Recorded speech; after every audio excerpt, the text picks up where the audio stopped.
大家好，今天给大家分享的是赚钱与安静的话题。乍一听呢，这个赚钱和安静它有什么关系呢？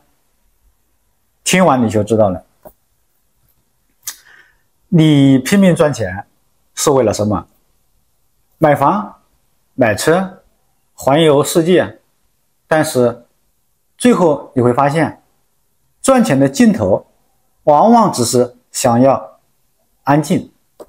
今天呢，我们从佛学和心理学两个角度聊一聊，为什么我们拼命赚钱，最终是为了获得心里的那份安静。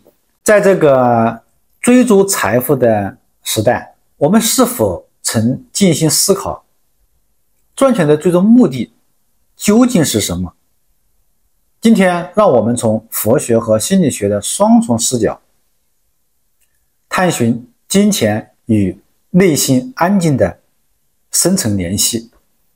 我们生活在一个极度崇尚财富的时代，许多人相信财富能给我们带来幸福，却在追逐财富的过程中陷入了更深的焦虑与疲惫当中。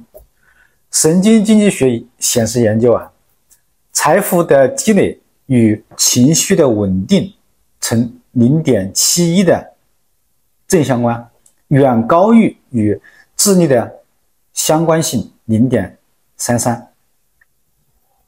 为什么越有钱的人呢，往往越不喜欢合群？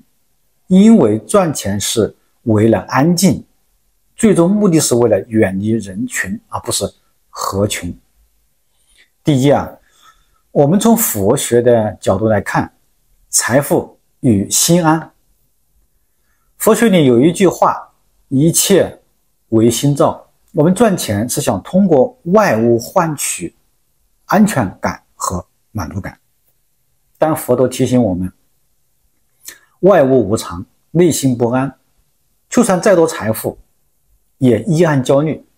真正的财富和满足不是银行账户的数字，而是能让我们放下的焦虑和心理的安定。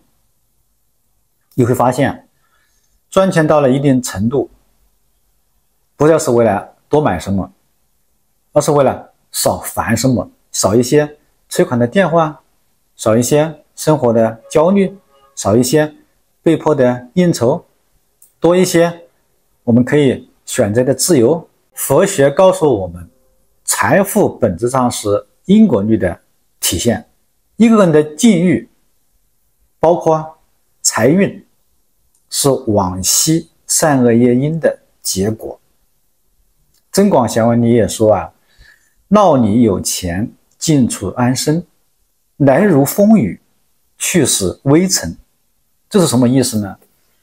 钱特别喜欢在热闹的地方流动，但所有热闹的地方呢，人扎堆的地方，大部分都是散钱的人，而不是攒钱的人。金钱最终的流向一定是那些安静的地方，留在那些沉得住气的人的身边。佛弟子究竟该不该赚钱？听一位法师这样说过赚钱不是错，但若为满足贪欲而赚钱，才是真正的问题。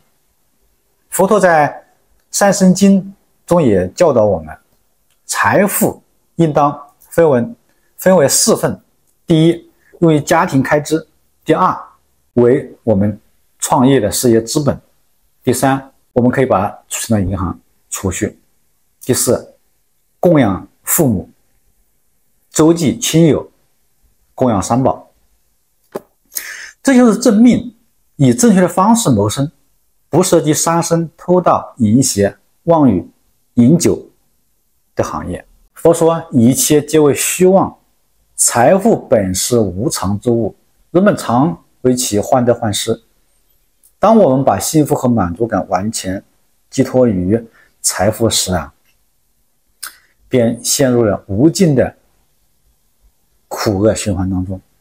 真正的修行不是要断绝一切财富，而是要有正确的态度，用正当的方式赚钱，用于正当的地方，心不被财所转。这就是善用钱财的智慧，其实还是我们的心吧。关键看是你对钱的态度和心，你的心到底怎么想的。第二，从心理学的视角来看，财富与稳定，财富与情绪稳定。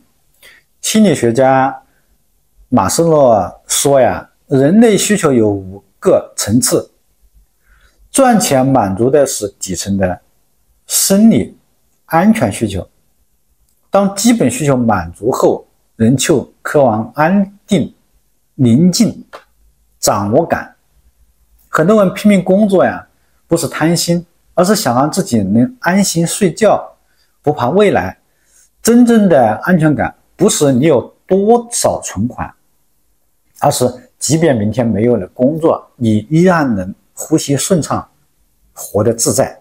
研究发现，能搞到钱的都是平静的人，财富实际上是情绪稳定的副产品。脑科学研究表明，焦虑时在大脑前额叶，这个前额叶就是我们的理性的区域，就是我们理性的决策区，这个活跃度会下降40%。平静时呢，神经信息传递速度快，17%。心理学发现，花自己赚的钱能够带来更大的满足感和自我价值感。这是因为我们用自己的努力赚钱来为我们自己花时，我们会更加珍惜这些钱。这种心理账户现象解释了为何人们对来之不易的东西会更加珍惜和满足。赚钱过程中正向反馈能帮助我们建立自信，减少自我否定。赚钱多了，内耗自然就少了。世间90%的痛苦和烦恼都能凭借金钱来解决，剩下的1%呢，也需金钱来缓解。但更重要的是，通过努力赚钱，我们能够拥有更多的选择和自由，不必在拮据中苦苦挣扎。当钱包渐渐鼓起来，那些曾经萦绕心头的愁绪也会慢慢的随风而散。第三，安静的力量，佛学与心理学的交汇点。静能生慧，慧能生财。为什么安静这么重要？因为只有当你身处安静的环境，没有外界的干扰时，你才能沉下心来思考真正重要的问题。赚钱本身不是问题，问题是我们被钱牵着走，忘了赚钱的目的是为了什么。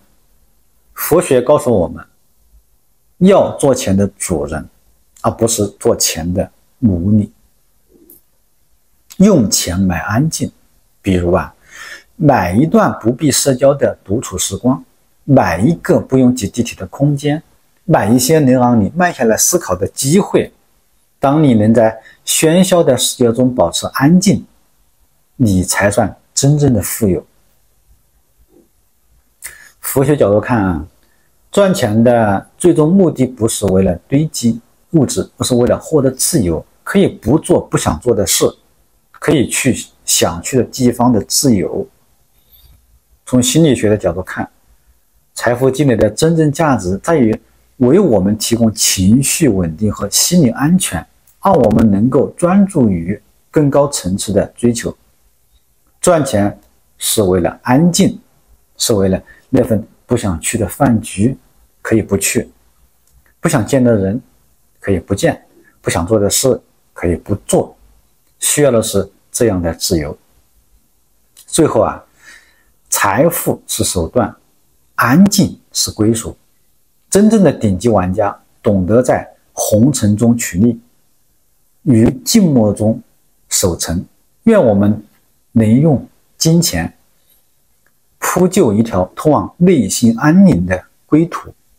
因为财富自由的本质呀，是时间自由，继而情绪自由，最终心安自由。谢谢大家的观看。